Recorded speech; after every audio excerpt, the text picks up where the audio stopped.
And welcome back to the Thomas Take Sports Podcast. Of course, I'm Ryan Thomas. Thank you so much for tuning in to this somewhat premiere edition of the Thomas Take Sports Podcast. As we're moving on from last season to this season, we're looking forward. Of course, I appreciate all 160 plus of you tuning in to this podcast tonight. I'm going to discuss a lot of different topics pertaining to free agency for the Buffalo Bills thus far, the re-signing moves, a lot of different pieces here, players that were once Bills that are no longer Bills moving forward, and players that I believe that the Buffalo Bills should target in this free agency period.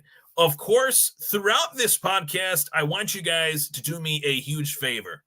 Please feel free to chime in and fire away any comment, of course, as long as it's appropriate, in the comments section below to chat with yours truly. I'd like to hear from you guys. Who are some players that you would want the Buffalo Bills to go out and target?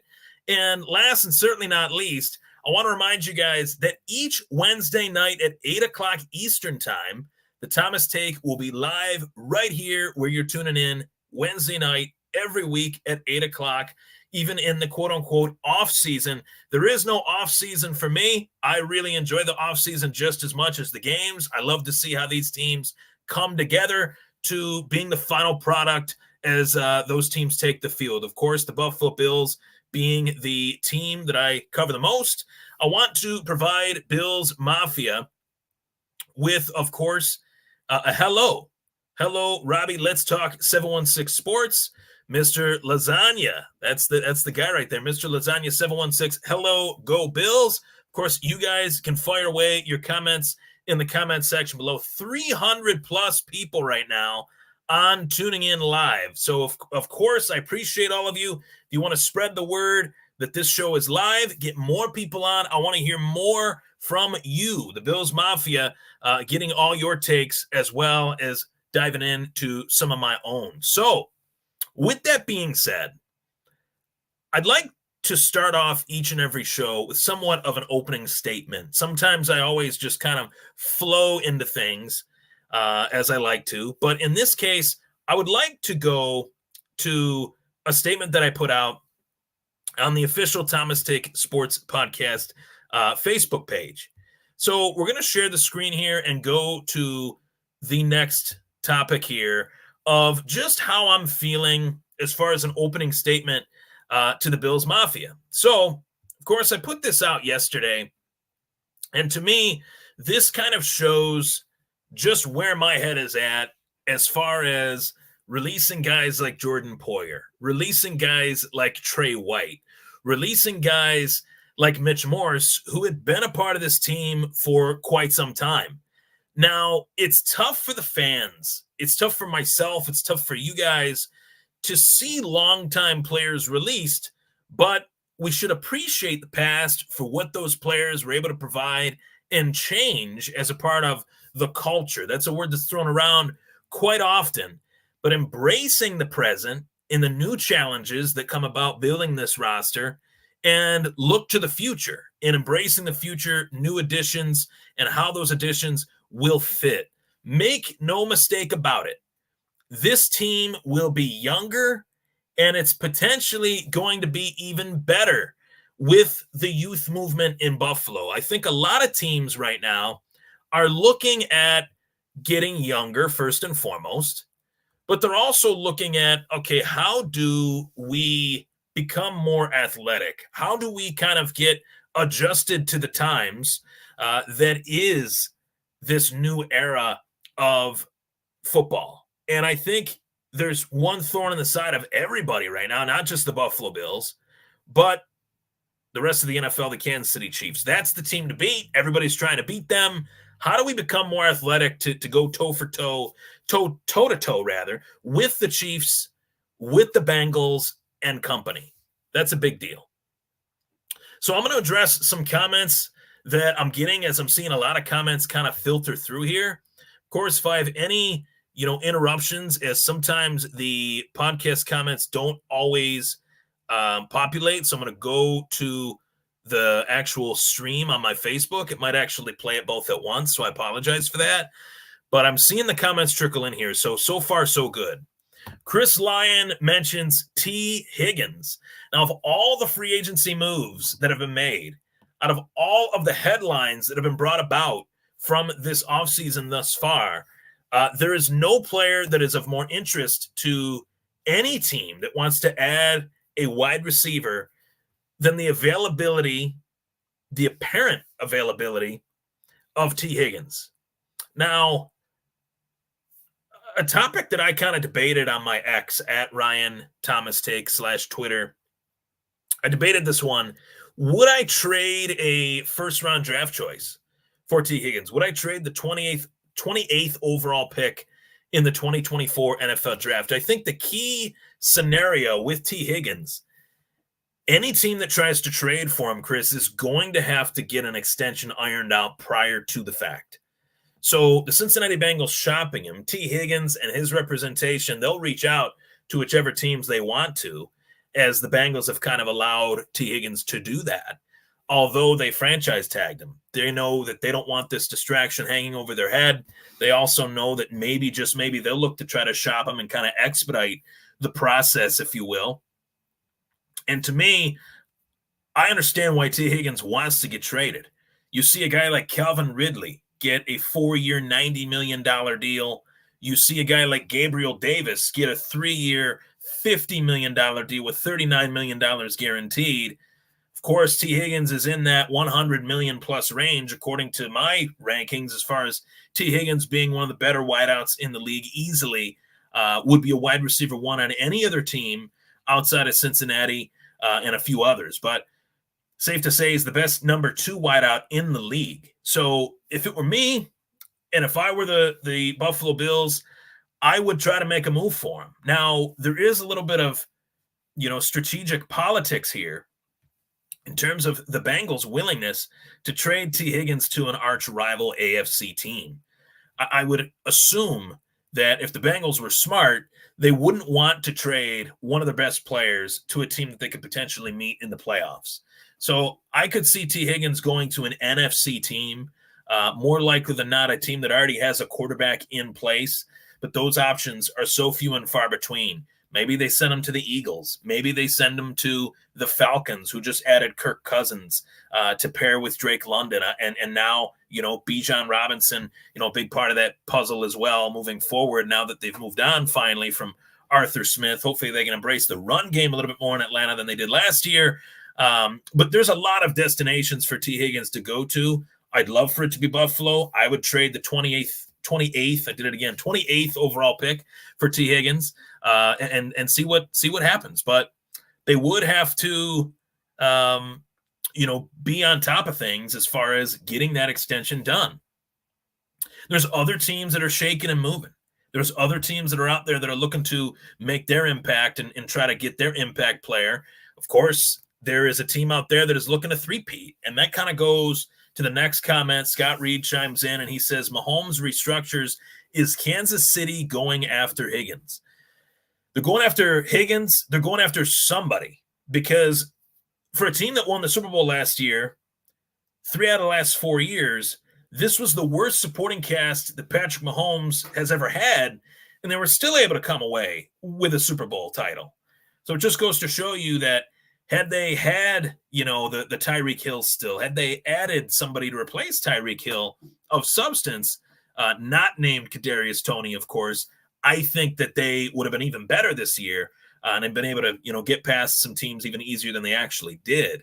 There was a lot of close games. The division was still up for grabs, the AFC West, that is, towards the tail end of the year. The Chiefs ran away with it, of course. But for the most part, realistically, I felt like, this was the worst supporting cast the Chiefs had. That was largely why I believed the Chiefs wouldn't get past the Bills. But ultimately, it didn't matter, unfortunately. Keep those comments coming, of course. So going to, some graphics that I posted, there are some big moves that were made. And the first one that I want to discuss in terms of moves that were made that I'm really happy about, moves that were made that I'm very, very excited about. would be none other than most of these moves being re-signings. The Bills are in a position where they're not really able to go out and, keep one of their, not go out and keep, but go out and sign a guy like, let's just say Josh Jacobs or Tony Pollard or Calvin Ridley. With the money that they were given, of course, those were exponential deals. But to me, posted this graphic when it was announced, as I have with all the other graphics and news and announcements, an extension of AJ Epinesa. This was a move that I was really excited for. AJ Epinesa getting extended, a 2-year contract, $7 million base salary with incentives that could lead him to making as much as $20 million for the year, for the contract rather. So I'm very pumped for AJ Epinesa that he was able to come down with this contract. This was a big priority of mine. And when I put this podcast together, as far as the banners and such, that, I like to add to this show, he was one of my top priorities, as well as Daquan Jones. And we'll talk about Daquan Jones, but to me, I think AJ Epinesa is an ascending player on this team. I think AJ Epinesa is a guy that is going to only get better. And that excites me because we're talking about a team that needs to know who's ascending, that needs to know who's on the decline. And I think it's become very apparent, even this early in the offseason, the players that Brandon Beane has kind of itemized. Who's an ascending player? Who's a declining player? We want to keep the guys that are young and ascending. We might want to part ways from the guys that have had injuries over the last few years, guys that have needed to, show that they're ready, willing, and able, that haven't these last few years, that have suffered, devastating injuries. So that's a huge piece to the puzzle, as well as this next piece to the puzzle in terms of allowing the Bills to be able to move forward within the constraints of their situation salary cap-wise. Now, I would refer to this as a transaction. I really would. It was a mutual agreement between the Buffalo Bills and Josh Allen to restructure his contract. And not only did Pat Mahomes do it, Josh Allen did it as well. Takes that base salary down from $44 million to $30 million.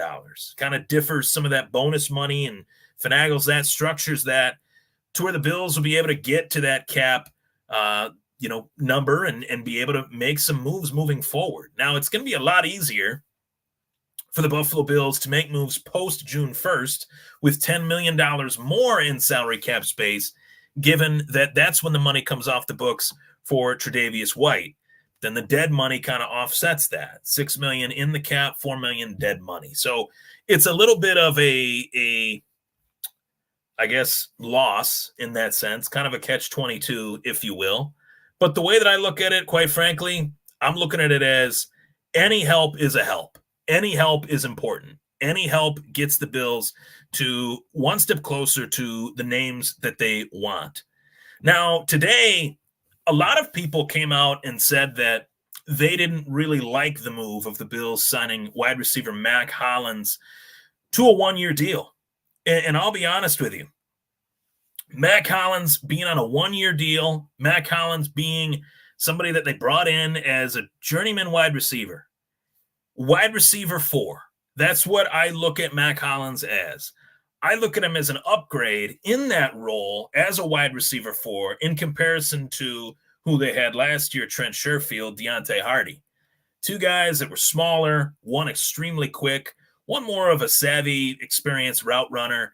Both didn't really contribute a ton to this team. I'll be quite honest with you. Till the end of the year, Trent Sherfield really hadn't done anything. Till the end of the year, Deontay Hardy was strictly a returner, largely due to the fact that Nyheim Hines was out for the season. So 887 people tuning in right now. Thank you so much. I have to, check this number as it goes through. Huge for this show. Big, big stuff. Retweet this, share it. I'd like to see myself get to 1,000 tonight. Of course, 800, 900, as we're coming up to the halfway point of the episode. I'll stay on even longer to get to that 1,000. I still got a lot of stuff to cover. So greatly appreciate you guys tuning in. But to me, I like Mack Hollins a lot. I like the fact that Mack Hollins is a player, 6'4", 220 pounds, ran a 4.5 40 in the combine, and it's a one-year deal. Let's be honest here. One-year deals are to fill a role, fill a spot, be a body, be an able body. And to me, physically, skill set wise, these are the guys that I think the Bills haven't necessarily looked at in the last probably 10 years. They've looked for a lot of guys that are 6'1", 6'2", 6 foot, 5'11", guys that are quick, guys that are shifty. We go back to when they had Cole Beasley and John Brown. They didn't have a guy that was 6'4". They didn't have a guy that lined up as a 1, 2, 3, or 4 that was 6'4". So I think the evaluation of the position has also evolved a lot league-wide. We're seeing a lot of teams with multiple wide receivers that are above 6'2", 6'3", 6'4". And in some cases, you look at the draft this year, the prototypical wide receiver for today's NFL, the reason why he's rated at the top of everybody's draft board, Marvin Harrison Jr., is not just because the name is similar to his father's. He's not just because he's the offspring of a Hall of Famer, but you look at physically what this guy can do, what this guy can bring. He's a much different presence at that position than your average wideout. So that's how I'd kind of lump Mack Hollins in terms of just a big body, guy that can move around, guy that can play anywhere on the field, and somebody that can run block. That's a huge deal in terms of losing a player like Gabe Davis to bringing in a player like Mack Hollins and keeping some of our own. Now, I'll be the first to admit, this run that I've been on these last few days, as far as tweeting a lot, posting a lot of graphics, just being interactive with the Bills Mafia, I did get duped just as much as anybody with the news that the Bills agreed to terms with left tackle Dion Dawkins on a 3-year contract extension through 2027. Now, this was a deal that I knew that the Bills would prioritize, and I was really happy to see it get done. But when Dion's posting these stories and posting these very vague, remarks towards what's going on at One Bills Drive, I'm thinking to myself, this can't be real. This is something's not right.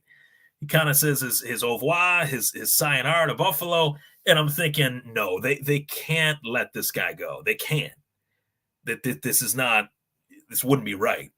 2 minutes later, he tweets that, they're extended, and Ian Rappaport and Adam Schefter and all these guys. 1,001, by the way, 1,000 people live. I got to take a picture of that because it's a big deal. Big ratings, big boost. 1,000 plus. Keep it coming. Keep the comments coming. I'm going to get to them. Don't worry. But Dion, a huge piece of what the Bills do on and off the field, leadership, no doubt about it. One of those players that I look at and say, you had to keep that guy. If you were losing other leaders, you got to keep another to make a leader, right? And I think Dion is an obvious candidate for that. I think he's coming off his best season as well. So that was huge. Backup quarterback Mitchell Trubisky brought back to a 2-year contract, got that position locked down. I know a lot of Bills fans weren't really too happy about Mitchell Trubisky being brought back, but I look at it as he's familiar with the building. He's familiar backing up Josh Allen. He's familiar with being a part of this sort of, Brady, Dorsey, Dable offense. So we'll see. Mitchell Trubisky, it hasn't panned out for his starting career, right? But doesn't mean he's not talented. Doesn't mean that he doesn't have attributes that make him a quality backup in this league. And I would envision him as being that. So let's get to some more comments. In terms of the draft, let's go to, I got one. Okay. Let's talk 716 Sports. Robbie says, thoughts on Damar Hamlin. Now, I'm just going to kind of take this in my own direction because I'm not certain what Robbie's referring to. Thoughts on Damar Hamlin, like as his future, or starting, or what, where the context of the question is going. But I'll put it like this: I know a lot of Bills fans were frustrated over the fact that DeMar somewhat played his cards and said that he was really looking forward to potentially be a Steeler at some point in his career. I would say the same thing as far as being a part of your hometown team. Let's just say I was playing in the NFL for the Indianapolis Colts, and I was there for a few years. It's like, hey, if I'm going to go anywhere, I'd love to come back home. I'd love to come to Buffalo. That's all that is. There's a lot of guys out there too, baseball-wise. Jordan Montgomery being a big name that's still a free agent was a huge catalyst as to why the Texas Rangers won the World Series, their first World Series. And Montgomery, his wife, is a doctor out in Boston, and she's from there. So they have to be apart when he's playing in Texas. She's living in Boston, working at one of the many clinics out there. He's a free agent. He wants to go to Boston. It'd be a lot easier for him to be in Boston, to be close to his family. And, that's a real thing. I mean, these people are human just as much as I am, just as much as you all are. And that's why I do think Jordan Poyer went to the Dolphins. Now, kind of goes hand in hand. I segued there because a lot of people were shocked by this, but I wasn't. And I wasn't for a wide variety of reasons. I knew that the Bills let Poyer test the market last season. He tested it. It wasn't what he thought it was. So he came back to Buffalo for another year. They signed him to a 2-year deal where they could cut him after this season and they'd get some cap relief from it. Essentially a 1 year. That's what it was, a 1-year deal. They let him go. He signs a 1-year, $2 million deal with the Dolphins. I'm not sure if there's any incentives in that, as I see 1,107 people tuning in. But of course, I'm taking pictures of that. That's huge. So Poyer moving on, 1 year, and it's a 1-year deal. He's had some shoulder issues.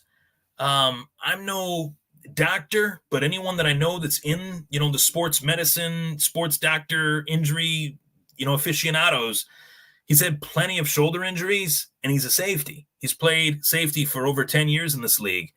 So it was time to move on. And I really want to say that if there's any player that I wish the best of luck to, among the others that have moved on from the Bills, Jordan Poyer would be at the top of that list. He's a great dude, high quality human being. He's done a lot for a lot of people in this community, working with ECMC and working with rehabilitation programs with all the struggles that he had gone through. Working with Alcoholics Anonymous and things like that. Jordan Poyer is a great dude. I wish him a lot of luck, not too much. I'm not going to root for him against the Bills, but I am going to say best of luck. And he's not the only Buffalo Bill to go from Buffalo to Miami.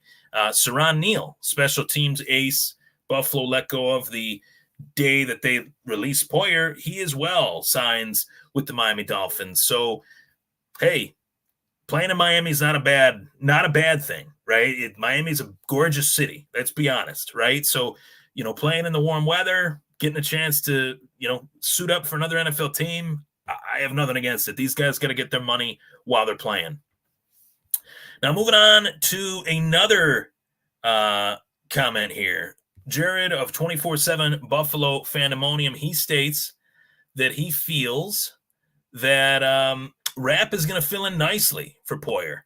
And I agree in this sense.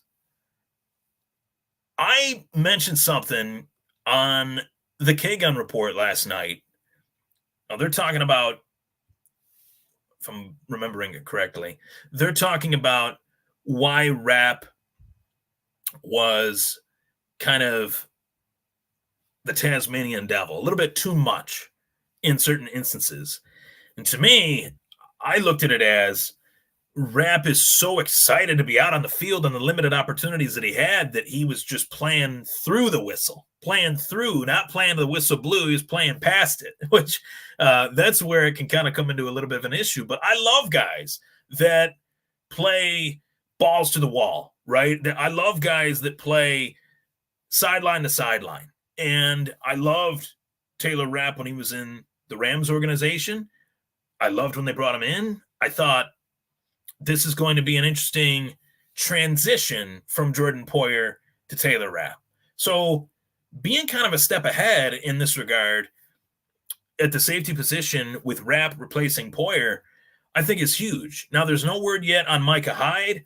I don't want to jump the gun in looking at Micah Hyde too far ahead, but judging that if there's any player that's as close-knit with his family, it's Micah Hyde.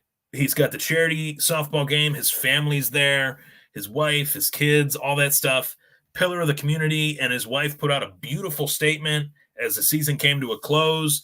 He seemed pretty coy about his plans and what he wants to do. I'd lean towards him hanging them up because, where Jordan Poyer had the shoulder injury, Micah Hyde had suffered some neck injuries. That's very serious for obvious reasons, right? We want these guys to come away from this game as healthy as humanly possible, and it's a lot easier said than done. Playing this game that is ultra violent, that is a car crash every single play, but at the same time, I would love to have him back. The fandom in me says I'd love to have him back. 1,200, thank you. So, of course, Jared did chime in, and he kind of piggybacked off of my point that I said about Poyer's Instagram live video. The shoulders looked rough, Jared. They didn't look right? And that's due to the collisions. That's due to bumping, right? That's due to the bumping of the shoulders. I see a lot of professional wrestlers and even amateur wrestlers with the same issues.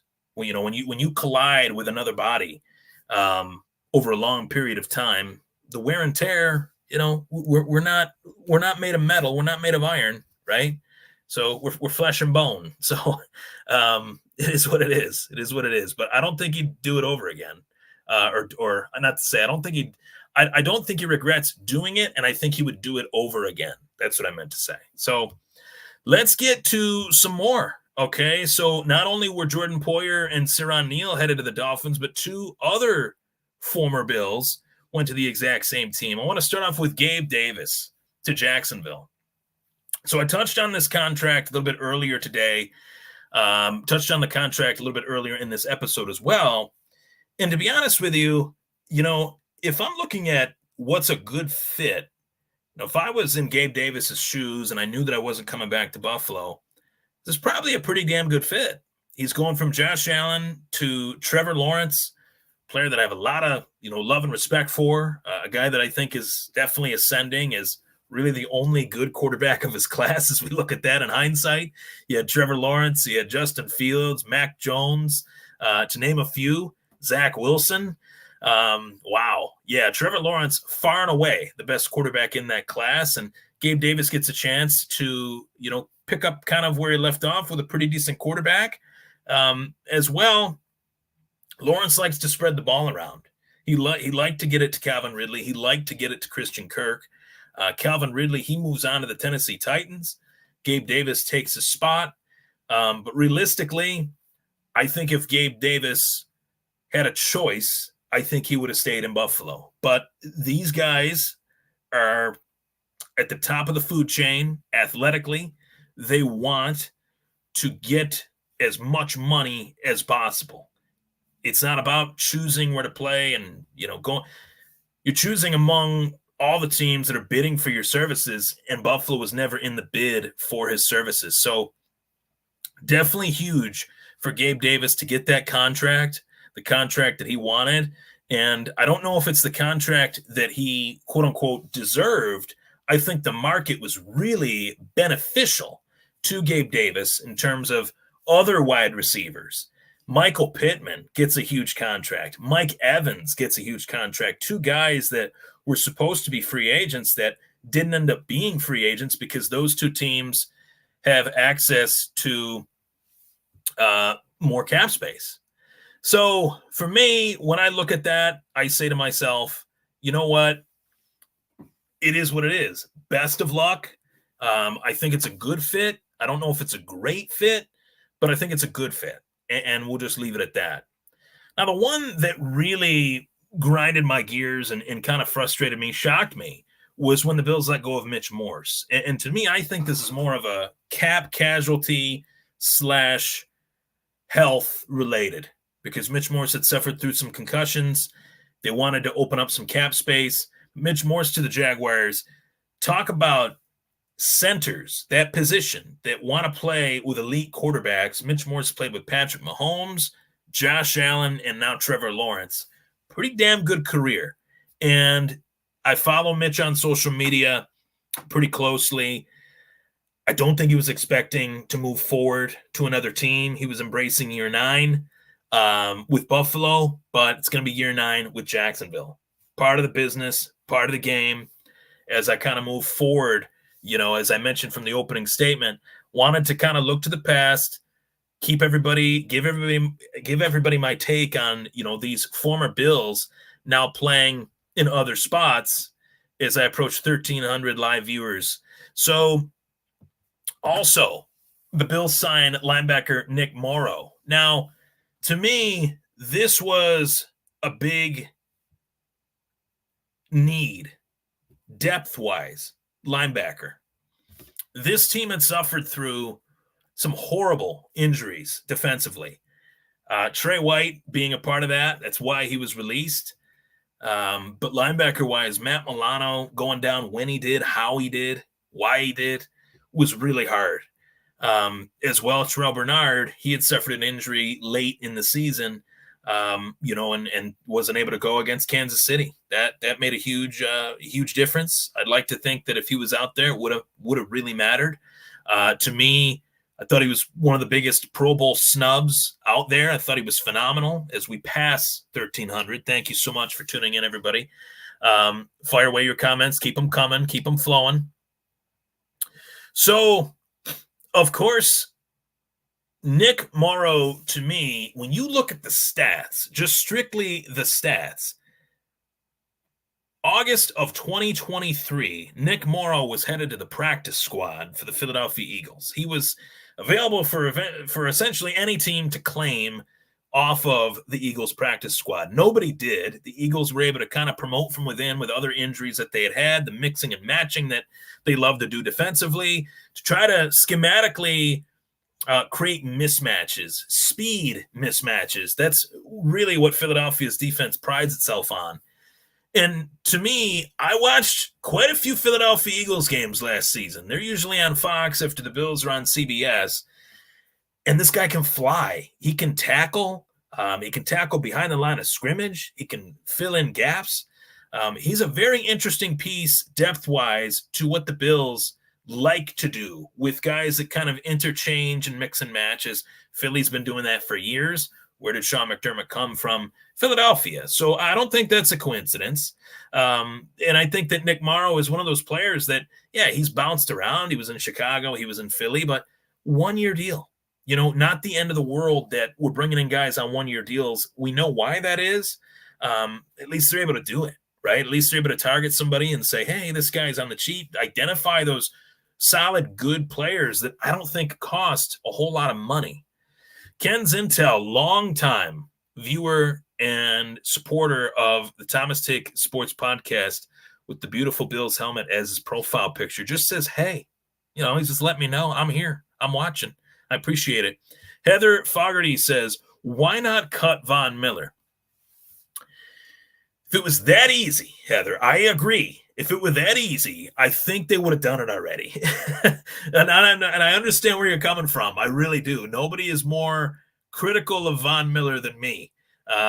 Any of the shows that I've been on over the last year or two, I've really had it up to here with Von, right? But he did restructure his contract.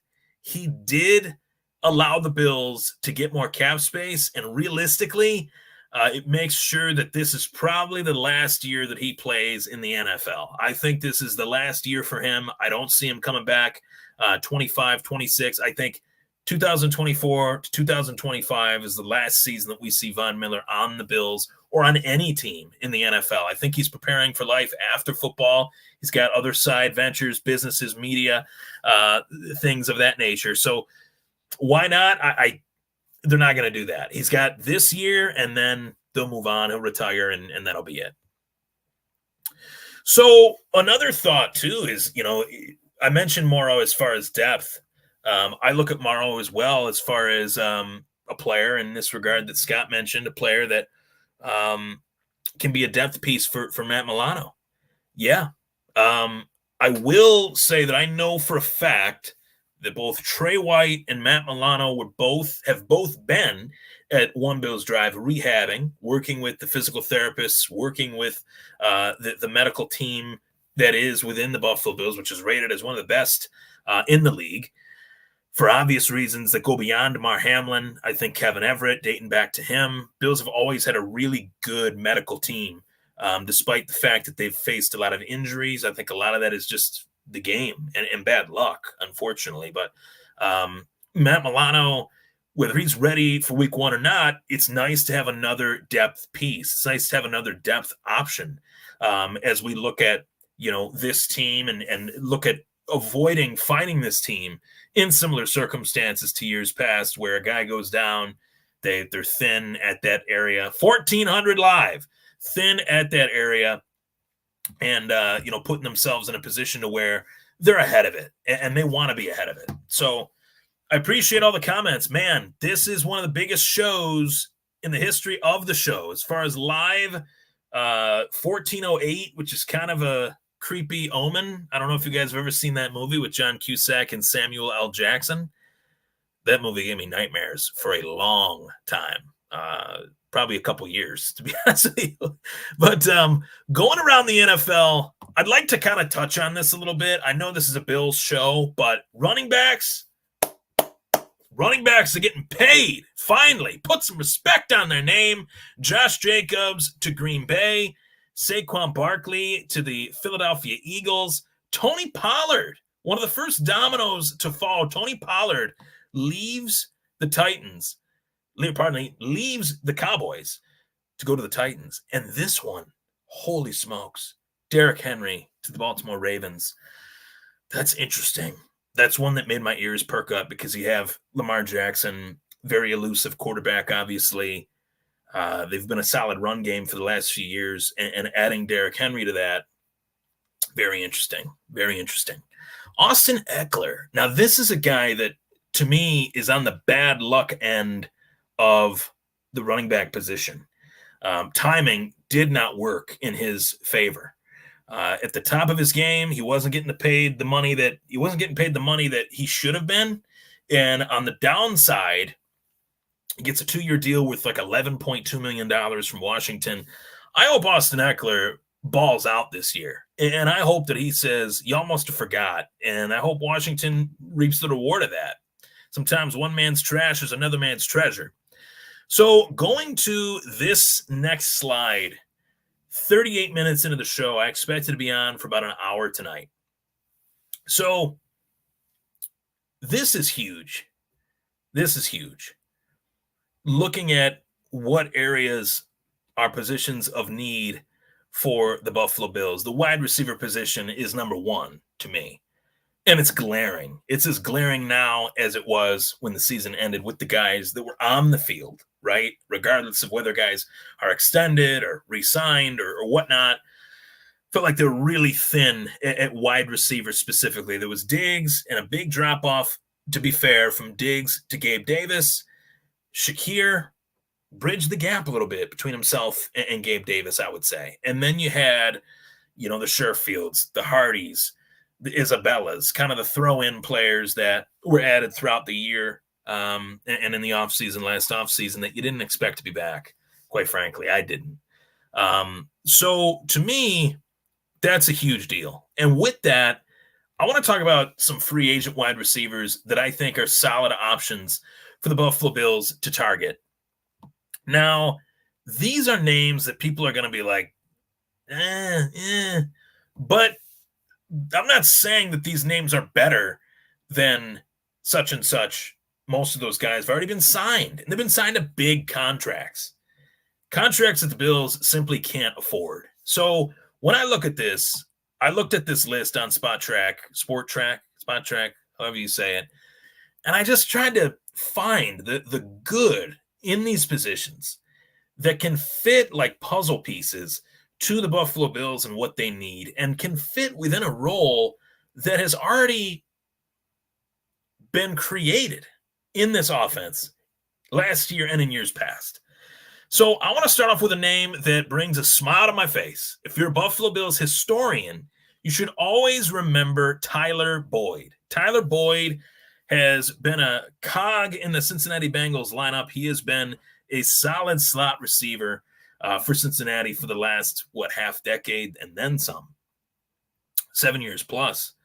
Dating back to 2017, he had that big catch from Andy Dalton that propelled him to the end zone that helped the Bills break their drought. I've always been a Boyd fan. He's been a sure-handed slot receiver, and I think Josh Allen in particular has really needed that. They asked Dalton Kincaid to play within that role a little bit, and he was able to do that.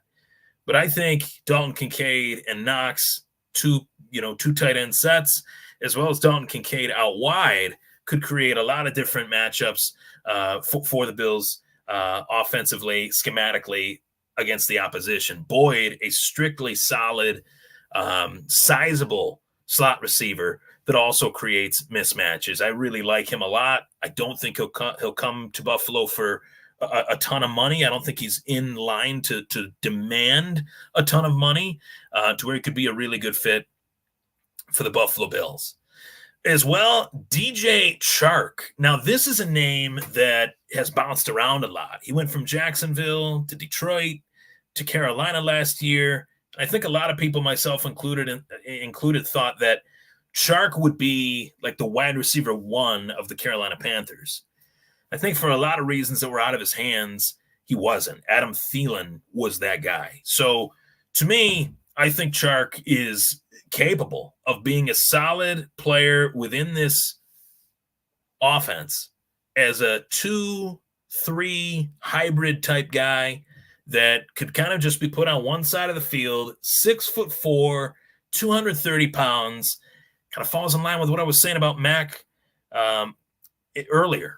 1,500, by the way. Took a picture of that one.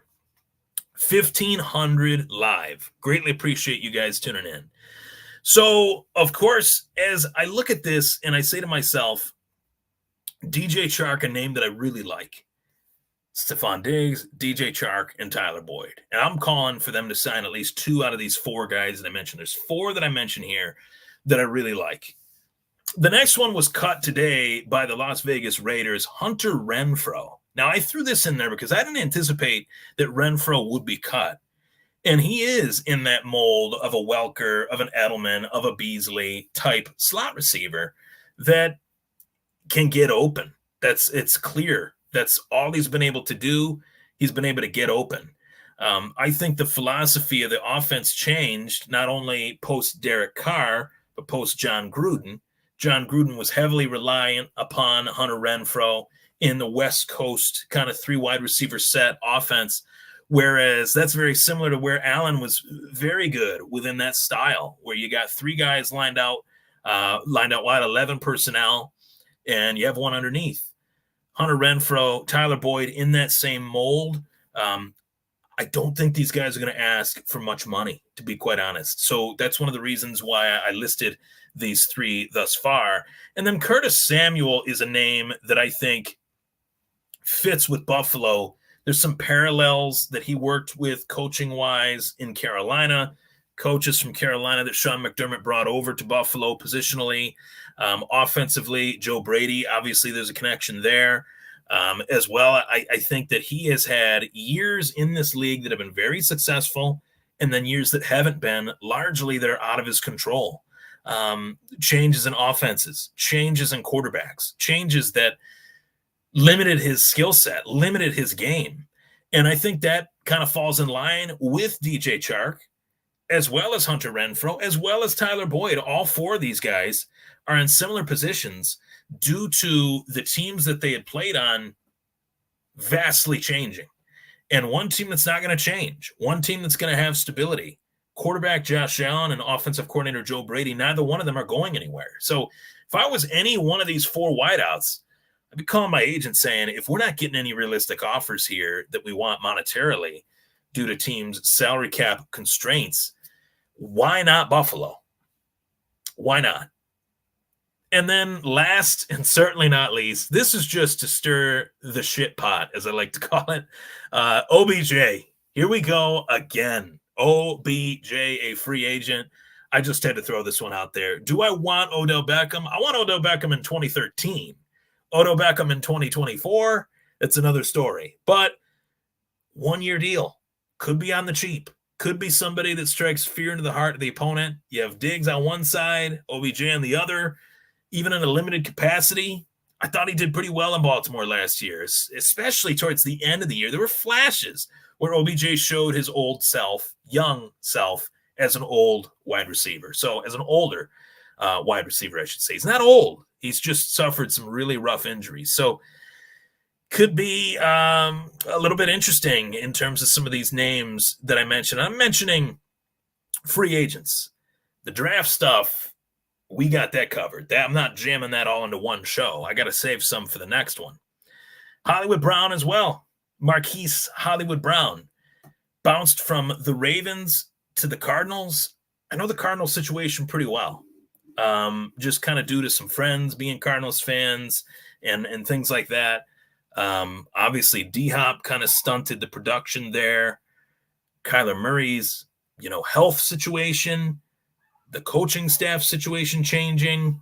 Hollywood Brown wasn't really able to produce at the level that he can. And I like these guys as bounce-back candidates. And then former Bill Isaiah Hodgins is rumored to be cut by the Giants. Could the Bills bring him back? That's a possibility. So a lot of names to discuss as far as available wide receivers. Now, as well, here's one that I find interesting, and it's running back. Now, people roll their eyes whenever the running back position is brought up as one that you should address in free agency, but the only reason that I am is because Brandon Beane has done it before. This is not the first year where the Bills could possibly be in the veteran running back market. They had signed Latavius Murray. They had signed Leonard Fournette. Did those work to a long-standing level? No, but you're not going to ask them to. They're only there to kind of provide a limited role within the offense. So that's kind of what I'm looking at. Veteran running backs to target in free agency that Buffalo could go out and get. Some have a lot more tread on the tires than others.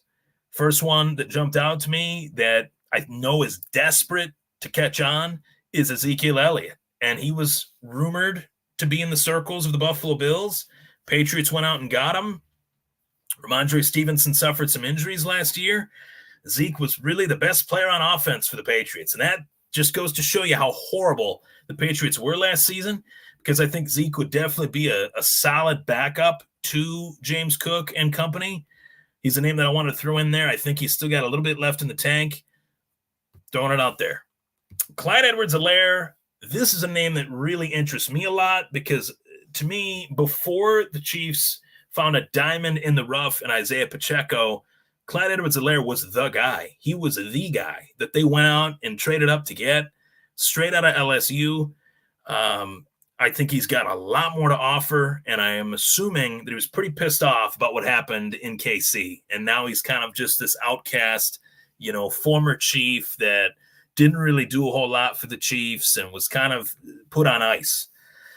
I want that guy. I want any player that is pissed off at the Chiefs for any reason at all. Now, he's not going to go out and tweet that, but you mean to tell me that he wasn't frustrated over losing his position to a 7th-round pick out of Rutgers? Come on. So bring any player to the Buffalo Bills that's potentially pissed, even slightly agitated with the Kansas City Chiefs. I'd take that guy every time. Now, another name that is out there that was already replaced by his last team, the Chicago Bears, as they went out and signed DeAndre Swift, one of the first contracts to be signed by any team. DeAndre Swift goes 3 years, $24 million. Deonta Foreman, free agent, battering ram of a running back, somebody that can blow through the opposition. Really like him a lot. Really good compliment to James Cook. Could go for 1 year as well. So good stuff there. Lots of names to look at, running back, wide receiver-wise. I think the Bills are going to address the safety position in the draft. I think they're going to address the cornerback position in the draft. And then these last two for me, defensive line, you can never have enough pass rushers in this league. I think that they are going to make it very clear that Epinesa, albeit on a 2-year deal, he's a part of their future. Beyond that, they're going to be easily able to rework a deal with him beyond these next 2 years. And then Gregory Rousseau, you got to keep those guys together. You have to keep those guys together for as long as one side and the other side, Rousseau, Epinesa, you got to lock those guys up. Ed Oliver's locked up. Defensive line-wise, Eric Armstead is a name that I wanted to bring to everybody's attention. He was released by the San Francisco 49ers. He's a multiple-time Pro Bowler. And I really, really would love a short-term deal from the Buffalo Bills. He's 30, but he's a beast. Beast. I'd love to see him on the team. Now, offensive line, they have plans for their line. Alec Anderson probably will be starting at some point. Osiris Torrance was a cog in that lineup. They drafted him. Do they go high first couple rounds? They have multiple fourths, multiple fifths. Maybe they add to the offensive line in those pick ranges in the 2024 NFL draft. So let's get to some comments here. Let's get to it. I see some names here. Okay, let me go here. Okay, Ken says he likes Ladd McConkey. Who doesn't like Ladd McConkey? Or whoever doesn't, definitely should watch more tape of Ladd McConkey. I think they'd come to realize that they definitely should like Ladd McConkey. It's a name that I think I'll throw around a lot more in the next podcast. Realistically, if I were to lay my blueprint for the Buffalo Bills, you have to draft a wide receiver in the first round. You just have to. You have to go out, try to bring in a highly talented player. There's a lot of guys that I really like in this wide receiver class. Obviously, Marvin Harrison Jr. and Malik Neighbors being two of them, but I don't think they'll be there for Buffalo. But there's a lot of other guys that I'll talk about on next week's show, as we'll be kind of past free agency a little bit. We'll be able to look at the draft a little bit more. All right, so let's go to Adam Huxell. He says, I'm late, so it might have been covered. I like targeting the speed burner now, maybe Hollywood Brown, then get the true outside wide receiver 2 in the draft. I mentioned Hollywood Brown as one of my 4 or 5 guys that I'd really like. I don't know what it is. It seems like there is like a stigma against Hollywood Brown that I don't think is fair. Or justifiable. I felt like he was pretty damn good last season in spades, but in spurts. But in Baltimore, he was a pretty good player. So I think it's just bad luck with some of these players changing teams. It's almost hurt their value more than helped it. Don't think it's an indictment on the player's ability or lack thereof. So, yeah, I like that one too. Bruce McKellar says, we picked up KJ Hamler, has great speed and good hands. What do you think about him? I think that he's an interesting experiment. I don't know if he's a long-term solution because he was out of the league for a little while, but definitely a name that they probably thought, hey, we'll bring him in for a workout. They had to have liked what they saw. And you know what? There are so many facets to this game that I see so many people speculate on that they just don't know, and sometimes I'm guilty of it too. There's things that made people say, why would the Bills cut Mitch Morse? Why would the Bills cut Trey White? They know more than we do. And I try to remember that. I try to humble myself in those moments and say, you know what? They know more than we do. So they know more than we do in guys that they bring in and guys that they let go of. And I think guys that they bring in, a guy like KJ Hamler late in the year, they liked what they saw. They liked something in his game that they thought, okay, we can bring that to the table. And he was a former top pick. I believe he was a first or second rounder. I'd have to go back and look at that. Let me look that up while I got it. 24 years old. 24. I mean, 20 to 22, Denver, 23, practice squad member for the Indianapolis Colts out of Penn State, second-round pick. So Could be an interesting option. Definitely a name to watch in camp for sure. Adam Huxell says, do you believe Justin Shorter stays on the roster? I'm not sure. That's a training camp battle. Maybe that's a battle that he's going to have with some of these other names that they bring in. He's definitely a name that people really like. There's a lot to like size-wise. I think maybe he might be in direct competition with Mac Hollins in terms of the training camp battle. So Mark Krzyzewski says, any idea, Krzyzewski, I think that's how that's pronounced. Hope I got that right. Said, any idea when we can get a real cap number? So the truest cap number that's out there, there's overthecap.com and then there's spottrack.com. Those are the two sites that are as updated as frequently as moves are shaken and moving. So overthecap.com, spottrack.com, those are the two sites that I suggest you taking a look at, Mark. That shows the actual true number as far as where the Bills are at. I don't have that in front of me right now, but I will tell you that the cap space is still kind of limited. They're going to be able to make more moves in the coming weeks, but they're moving and shaking. They're still shaking and moving and shaking. I anticipate something to come up, though, in the near future on that. All right, so I'm going to get this offensive line tab off of here as I wrap up the show. So as it stands right now, 1679, 1680 tuned in tonight to the Thomas Take Sports Podcast. I knew that this was going to be a big one. And I knew it was going to be a big one for a multitude of reasons. I promoted the hell out of it, number one. Number two, being a part of the Buffalo fan base network. This network has hundreds of thousands of followers on Twitter. And that's where a lot of the audience is tuning in, which I greatly appreciate. Been able to communicate with quite a lot of the followers of the Buffalo fan base. And I want to urge anyone that's tuning into this right now, go on X, go to my Twitter, at Ryan Thomas Take. You can see it on the bottom left corner, right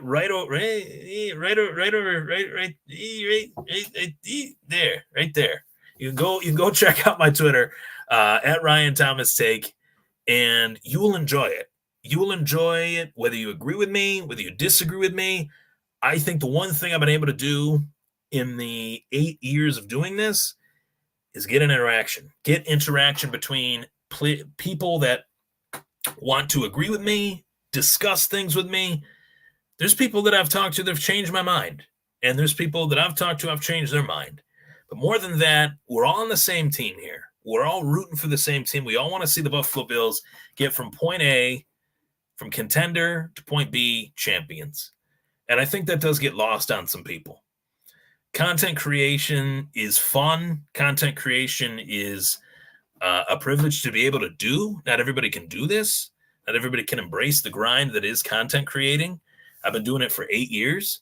And realistically, I see a lot of really good stuff out there. And then sometimes I see interactions from some people that I just question why they're even doing this in the first place. I think if you're not willing to treat others the way you want to be treated in a public forum, then you're not in this for the right reasons. And some people aren't. You know, some people want to do this just to do it. Some people want to do it because they have a passion for it and they want to interact. That's where I fall in line, right? So I really appreciate you guys tuning in. It was a hell of a show today, hell of a show tonight, I should say. Wanted to just go over a lot of the moves that have been made by the Bills.